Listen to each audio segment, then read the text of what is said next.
Olá, nossa aula de hoje será sobre o novo acordo ortográfico. Eu sou a professora Ruth e estarei com você aqui nesses próximos instantes. Bem, a ortografia na língua portuguesa já passou por várias reformas nas normas, tanto ortográficas quanto em termos até de pronúncia para nós em algumas palavras. Mas em relação à ortografia, três grandes reformas. Nós vamos ressaltar essas três grandes reformas. Por exemplo, a reforma de 1943, nós tivemos as alterações nos encontros consonantais. Algumas consoantes que estavam juntas, que deixaram de existir em nossa escrita. Por exemplo, farmácia era escrito com PH e hoje nós escrevemos farmácia sem o som de H. Nós tivemos, por exemplo, a palavra telefone, também era com PH, hoje substituiu pelo F. Nós temos, por exemplo, alguns nomes que mantêm o PH e também pronuncia com F. Em 1971, quem foi alfabetizado até essa época acostumou a escrever ele com acento circunflexo, que dava a sonoridade fechada, mas hoje em dia, em 1971, perdeu o acento para ele. Cor também era acentuada, passou para cor. É tanto que é muito comum nós encontrarmos textos de pessoas que foram alfabetizadas até essa época ainda escrita desse jeito. E em 2009, nós temos esse novo acordo ortográfico. Mas qual é o objetivo desse novo acordo ortográfico? O objetivo desse novo acordo, de acordo com o que nós temos no projeto de lei, é unificar a ortografia da língua portuguesa entre os países falantes da língua portuguesa. Aqui tem uma brincadeira. Vixe Maria, agora vai ficar difícil para nós se adaptar a essa nova ortografia. Deixa de ser besta, Arlindo. Nós é analfabeto. Essa mudança no novo acordo, ela não vai modificar a nossa forma de falar. Você sabe que nós temos falantes da língua portuguesa, por exemplo, o jeito de falar de Portugal não é o jeito nosso de falar no Brasil. Não terá mudança nesse jeito nosso de pronunciar as palavras, mas na escrita, na ortografia. Bem, quais seriam as razões para essa mudança? Como já disse a vocês, a existência de duas ortografias oficiais, a lusitana e a brasileira, de acordo com os nossos estudiosos, tem sido prejudicial para o prestígio da língua portuguesa no mundo. Então, essa unificação ajudaria no prestígio, no aumento ou assegurar o prestígio da língua portuguesa como um todo. Quem já assinou esse acordo ortográfico? De todos os países falantes, o Brasil, Portugal, nós temos Cabo Verde, Guiné-Bissau, São Tomé, Angola e Moçambique e o Timor-Leste. Esses países nossos falantes da língua portuguesa. Bem, nós temos várias línguas que são muito faladas no mundo inteiro. A língua portuguesa está ocupando o 7º lugar. São mais de 285 milhões de falantes. Você pode observar que tem várias línguas anterior a essa, porém, a língua portuguesa tem um lugar significativo entre todas as línguas faladas no mundo.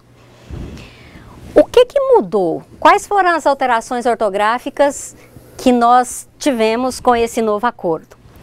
Nós tivemos 4 campos de alteração. No campo 1, nós temos a alteração do alfabeto. O campo 2, nós temos a alteração no trema. O campo 3, na acentuação. E o campo 4, nós temos o emprego do hífen. Vamos ver campo por campo. Em relação ao campo 1, alfabeto, o que aconteceu? A inclusão de 3 letras. De 26 letras, de 23, nós passamos a ter 26 letras quando nós incorporamos a letra K, a letra W e a letra Y. que nós já utilizávamos, porém não estava incorporada. E no campo 2, em relação ao trema, nós tivemos a extinção do trema. Com exceção, essa extinção do trema, com exceção das palavras estrangeiras, os nomes estrangeiros. Por exemplo, Miller, Bittler, que são sobrenomes alemães, então esses nomes continuam com o trema. Mas, no geral, todas as outras palavras, linguiça, etc., deixou tranquilo, deixou de ter o trema. No campo 3, nós temos uma mudança considerável na acentuação. Como assim? Por exemplo, você vai observar que na acentuação, as mudanças teve a perda do sinal nos ditongos, do sinal circunflexo.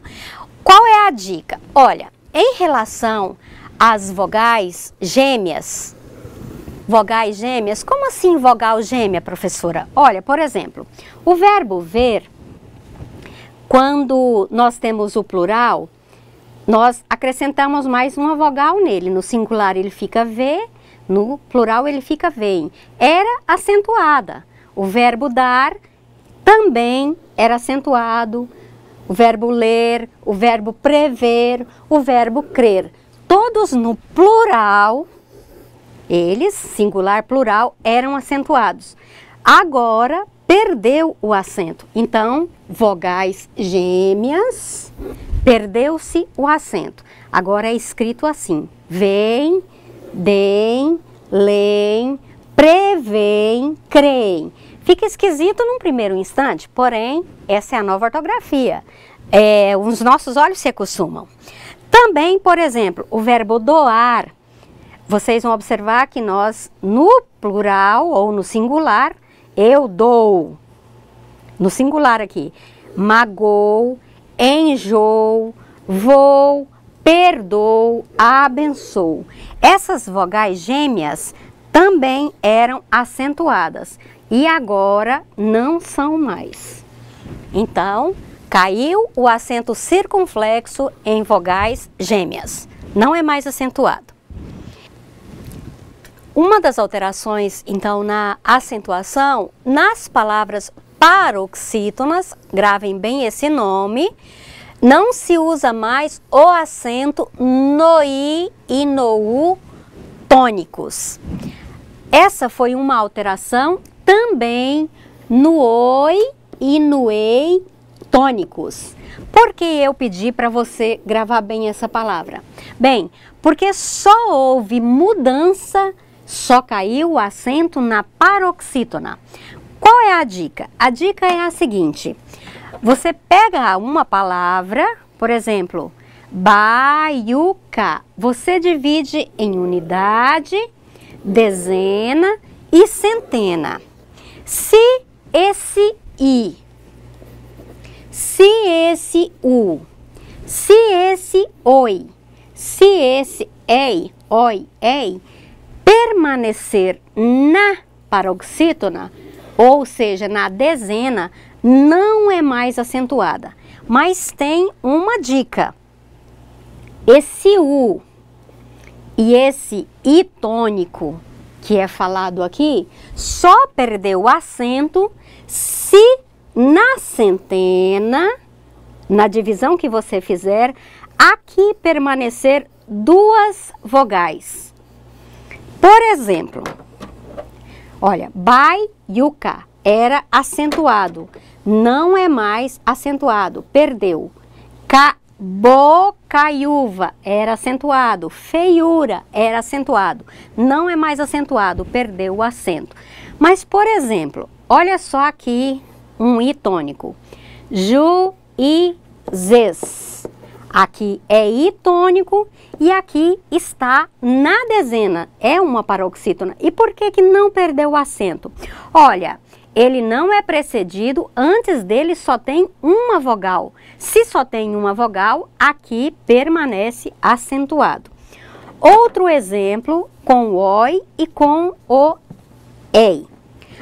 Por exemplo, a palavra roi, co.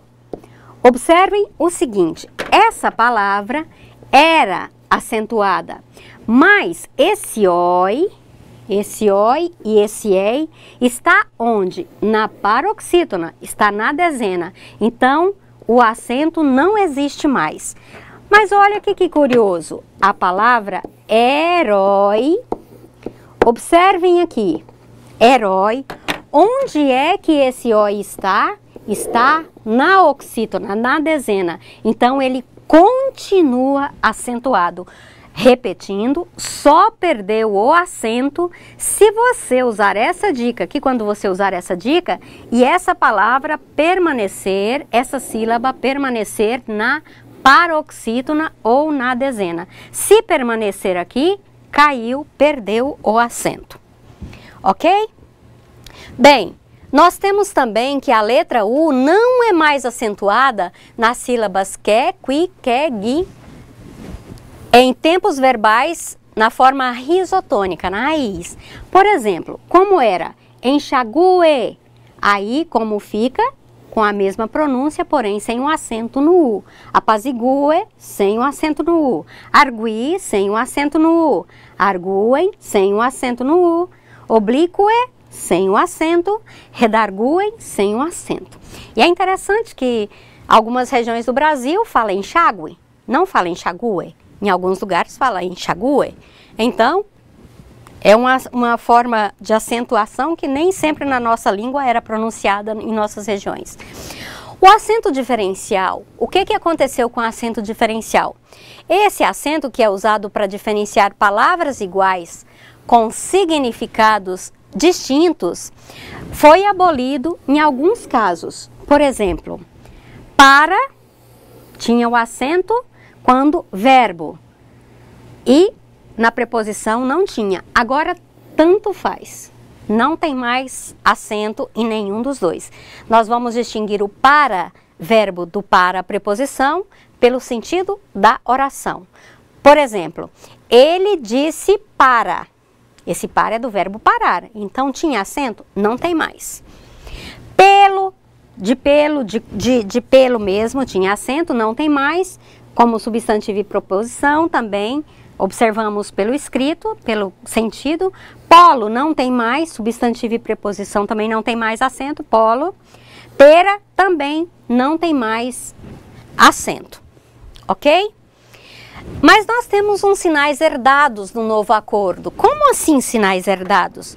Porque, por exemplo, para nós no Brasil, nós falamos acadêmico com o som, com circunflexo fechado. Em Portugal, eles usam o acadêmico com acento agudo. Então, essas duas formas, elas estão corretas. Você pode usar acadêmico ou acadêmico com o som mais aberto, está correto. Você pode usar cômodo ou cômodo. Está correto também?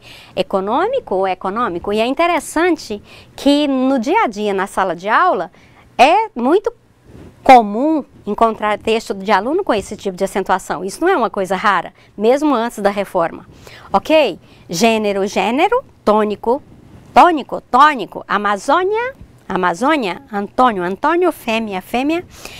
Ao nosso ouvido, num primeiro momento, pode causar estranheza, porém, na escrita, normalmente já é comum se utilizar assim, ok? Uma outra, um lembrete que não perdeu o acento, todas as palavras oxítonas. O exemplo que eu dei para você, herói, é oxítona, não perdeu o acento. E também as paroxítonas terminadas com R, L, X, N, também não perdeu o acento. Aí a dica para não esquecer essas paroxítonas, relaxem, certo? R, L, X, N. Continua, acentuada. Por exemplo, as oxítonas, cajá, pá, vatapá, gás, café, continuam acentuadas. E também as proparoxítonas não perderam o acento. Todas são acentuadas.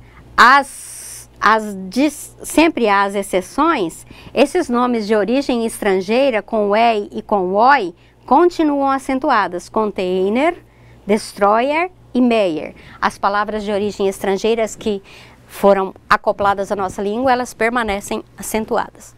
Ok? E no campo 4, o emprego do hífen. O emprego do hífen, ele causa mais divergência entre alguns dicionários que nós encontramos. Se você quiser fazer uma pesquisa, pegue esses dicionários que está escrito lá assim, de acordo com o novo acordo ortográfico. E observe, eu já fiz uma pesquisa assim, já analisei uns 7 dicionários e não há consenso entre eles. E não há realmente um consenso ainda sobre o uso do hífen em algumas palavras. A dica é a seguinte, pesquise no VOLP. O que é o VOLP? É o vocabulário ortográfico da língua portuguesa oficial. Não é dicionário não, é vocabulário. Se você digitar lá na busca no computador, o primeiro que aparecer vai ser esse. Bem, então o que acontece? Nós temos assim, no emprego do hífen, se as consoantes forem dobradas, forem a mesma, os iguais se repelem. Então você coloca hífen. Hiper requintado, super romântico, interracial, super racista, subbibliotecário. A dica é essa, os iguais se repelem. Então coloque um hífen lá no meio. E também sempre usar hífen se tiver sub mais R, se tiver circun mais N, pan. Ou seja, sub, circun e pan ainda em qualquer lugar continua separado por hífen. Ok? Nós temos também vogais iguais se repelem. Nós temos ainda e pré continua em hífen. Tudo que tem pré continua. Pós também continua com hífen. Eis que aqui a gente quer tudo longe, então também com hífen. Além também com hífen, ok? Não perdeu. Agora, se o diferente... Não se diz que o diferente se atrai? Então, se o prefixo terminar em uma vogal diferente da vogal do segundo elemento, não vai ter hífen. Por exemplo, semi terminou com I, analfabeto começou com A. Os iguais se repelem, o diferente se une, ok? Então, unido, unido, unido, unido, autoescola, semi, aberto, tudo sem hífen, tudo unido.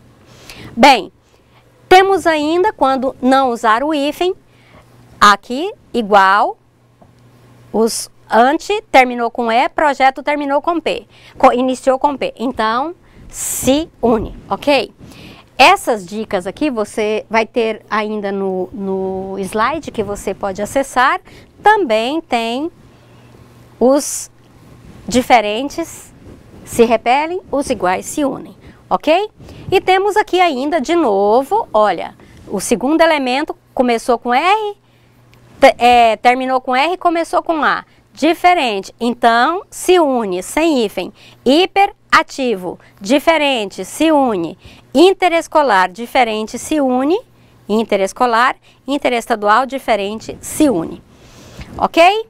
E aqui nós temos um resumo geral, então, para nós encerrarmos essa nossa aula. Se o prefixo terminar com R, a palavra seguinte iniciar com R, iguais, então, com hífen. Iguais se repelem com hífen. Qualquer prefixo que terminar com qualquer letra e a letra seguinte começar com H, qualquer prefixo tem H, com certeza é com hífen. Eu gosto de brincar e dizer que o H é o muro que você precisa de um banquinho para subir. Principalmente eu que sou baixinha. Então, precisa desse hífen. Vogal igual no prefixo com vogal da palavra inicial com hífen. Anti-inflamatório, micro-ônibus, contra-atacar. Letras iguais se repelem com hífen. Ok? O sub, sempre com R, subracista eu gosto de dizer, para não esquecer, com hífen. Circun, pan, vice, soto, pré, pós, pró, além, a quem, recém, sem. Tudo, tudo, tudo com hífen, ok? E sem hífen, se as vogais do prefixo for diferente da vogal com a palavra que se inicia, vogais diferentes se atraem, sem hífen, anteontem. O mesmo vogal, também anteprojeto. E se por um acaso o prefixo terminar com a vogal e a palavra seguinte terminar com R ou S, nós precisamos dobrar a letra, não por hífen. Antirreligioso, mini saia. Senão nós falaríamos antirreligioso, mini saia. Aí não dá certo. Consoante mais vogal, também letras diferentes com hífen. Espero que você tenha aproveitado e reassista para você tirar a dúvida que fique, ok? Muito obrigada.